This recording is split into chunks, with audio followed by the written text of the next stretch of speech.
નમસ્કાર દર્શક મિત્રો, તમારું સ્વાગત છે ઓનલાઈન સોલ્યુશન ચેનલમાં। તો આજે આપણે વિડીયોની અંદર તમારે કર્મયોગી પોર્ટલ ઉપર એપીઆર એટલે કે એન્યુઅલ પ્રોપર્ટી રિટર્ન ભરવું હોય તો કઈ રીતે ભરવું એના વિશે આ વિડીયોની અંદર જાણકારી મેળવીશું। જે પણ વ્યક્તિ ગુજરાત ગવર્મેન્ટની અંદર જોબ કરી રહ્યા હોય એને કર્મયોગી પોર્ટલ ઉપર આ એપીઆર એટલે કે એન્યુઅલ પ્રોપર્ટી રિટર્ન દર વર્ષે ભરવાનું થતું હોય છે। તો આ વિડીયોમાં આપણે સ્ટેપ બાય સ્ટેપ માહિતી મેળવીશું કે આ એપીઆર નું ફોર્મ કઈ રીતે ભરવું। હવે જો આ એપીઆર છે એ મોબાઈલની અંદર કર્મયોગીની એક એપ્લિકેશન પણ છે, પણ એની અંદર તમે નહીં ભરી શકો। તમારે એપીઆર જો ભરવું હોય તો તમારે ગૂગલની અંદર આ કર્મયોગીની જે વેબસાઇટ છે એમાંથી તમે ભરી શકશો। તો સૌપ્રથમ તમારે ગૂગલમાં કર્મયોગી ગુજરાત ટાઈપ કરીને એન્ટર કરી દેવાનું, એટલે પહેલી તે વેબસાઇટ આવી જશે, એની ઉપર ક્લિક કરી દેવાની, એટલે આ રીતનું પેજ ઓપન થઈ જશે।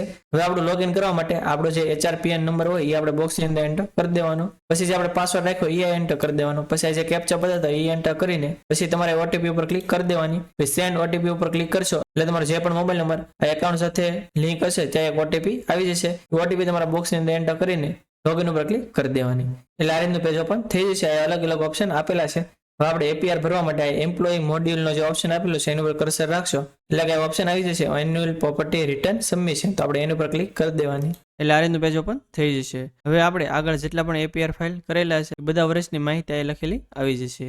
હવે આપણે 2025ના આખા વર્ષ દરમિયાન જે પણ આવક થયેલી હોય અથવા જે પણ પ્રોપર્ટી લીધેલી હોય તો એની માટે આપણે જે એપીઆર ફાઇલ કરવાનો થતો હોય તો એપીઆર એટલે કે એન્યુઅલ પ્રોપર્ટી રિટર્ન છે આપણે કઈ રીતે ભરવું એના વિશે માહિતી મેળવીએ। તો જો 2025ની અંદર જે પણ આવક થયેલી હોય એની માટે જે એપીઆર ભરવાનો છે, પછી આપણે જો નીલ એપીઆર ફાઇલ કરવાનો થતો હોય તો બીજો જે ઓપ્શન આપેલો છે add annual property return submission, તો આપણે એની ઉપર ક્લિક કરી દેવાની। પરંતુ કોઈ 2025ના આખા વર્ષ દરમિયાન કોઈ વસ્તુ પરચેસ કરેલી હોય જેમ કે ઘર છે, બાઇક છે, ફોર વ્હીલ છે, સોનું છે, ચાંદી છે વગેરે કંઈ પરચેસ કરેલું હોય તો સૌપ્રથમ આપણે એની માહિતી એડ કરવાની થશે। તો એ કઈ રીતે કરવાની એ પહેલાં આપણે જોઈ લેવી। તો એની માટે તમને એક એડ ન્યૂ પ્રોપર્ટીનો ઓપ્શન જોવા મળશે, તો તમારે એની ઉપર ક્લિક કરી દેવાની, એટલે આ રીતનું પેજ ઓપન થઈ જશે। એ ઉપર છે એ આપણી બધી બેઝિક માહિતી લખેલી આવી જશે। હવે આપણે આની અંદર કઈ રીતે માહિતી નાખવાની તો જો ફોર્મ ટાઈપ છે એની અંદર તમને બે ઓપ્શન જોવા મળશે, મૂવેબલ અને ઇમૂવેબલ।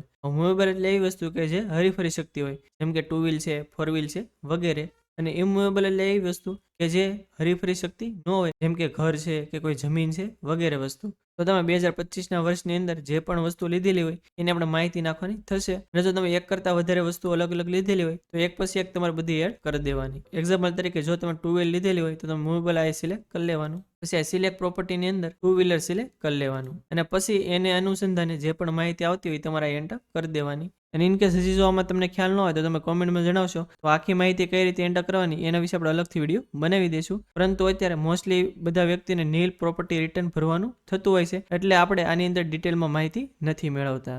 જો તમે કોઈ 2025ની અંદર પ્રોપર્ટી કે કોઈ વસ્તુ લીધેલી હોય તો એની તમારી માહિતી એડ થઈ જાય પછી આપણે શું કરવાનું, અથવા કોઈ વ્યક્તિ છે કે જેણે 2025ની અંદર કઈ પ્રોપર્ટી પરચેસ નથી કરેલી તો હવે એને નીલ પ્રોપર્ટી કઈ રીતે ફાઇલ કરવાનું એ આપણે જોઈ લેવી। તો તમારે add annual property return submission જે બીજો ઓપ્શન આપેલો છે એની ઉપર ક્લિક કરી દેવાની, એટલે આ રીતનું પેજ ઓપન થઈ જશે। હવે જો તમે પ્રોપર્ટીની અંદર કોઈ પણ માહિતી નાખેલી છે તો એ તમારે અહીંયા સિલેક્ટ કરવાની થશે। હવે જો તમે મૂવેબલ વસ્તુ નાખેલી હોય તો તમે મૂવેબલ આ સિલેક્ટ કરી લેવાનું, અને ઇન્ટિમેટ ડિક્લેરેશન એની ઉપર ક્લિક કરશો તો આ તમે જે પણ માહિતી નાખેલી હશે આગળ એ અહીંયા આવી જશે, એ તમારે સિલેક્ટ કરી લેવાની, અને એ તમે ઓકે આપશો એટલે માહિતી એડ થઈ જશે। એવી રીતે તમારે ઇનમૂવેબલ વસ્તુ હોય એ પણ એડ કરી લેવાની। પરંતુ જો આ તમારે કંઈ લાગુ ન પડતું એને તમારે ફક્ત નીલ જ તે પ્રોપર્ટી રિટર્ન ભરવાનું હોય તો આપણે ફક્ત બે માહિતી નાખવાની થશે। એમાં એક છે ટોટલ એન્યુઅલ ઇન્કમ, એમાં કઈ કઈ વસ્તુ આવશે તો તમે આ બટન ઉપર ક્લિક કરશો એટલે તમને આ ઓપ્શન જોવા મળશે કે 2025ના આખા વર્ષ દરમિયાન તમારે જે પણ સેલેરી આવેલી હોય કે તમે જે એફડી કી કરાવી હોય એની ઇન્ટરેસ્ટ છે કે શેર બજારમાંથી કોઈ આવક થઈ હોય વગેરે માહિતી લખેલી છે। તો જેટલી પણ તમારે આવક થયેલી હોય એ તમારે ટોટલ રકમ આ જે બોક્સ છે એની અંદર એન્ટર કરી દેવાનું, અને જો સેલેરી સિવાય બીજી કોઈ આવક થયેલી ન હોય તો સેલેરી જે આખા વર્ષની થતી હોય એ તમારે આ એન્ટર કરી દેવાની। પછી આ નીચે એક કોમેન્ટનું બોક્સ આપેલું છે, જો તમારે આમાં કંઈ કોમેન્ટ લખવી હોય તો તમે લખી શકો છો, પરંતુ તમને કંઈ ખ્યાલ ન હોય કે આમાં શું લખવું તો સિમ્પલી તમારે નો પ્રોપર્ટી એક્વાઇઝિશન ઇન યર 2025 એવી રીતે તમારે સિમ્પલી આ લખી નાખવાનું। હવે એટલું થઈ જાય પછી તમારે સિમ્પલી નીચે જે જમણી બાજુ ઓપ્શન આપેલો છે સબમિટ નીલ એન્યુઅલ પ્રોપર્ટી રિટર્ન, તો તમારે એની ઉપર ક્લિક કરી દેવાની, એટલે તમારું આ જે એપીઆર છે સબમિટ થઈ જશે।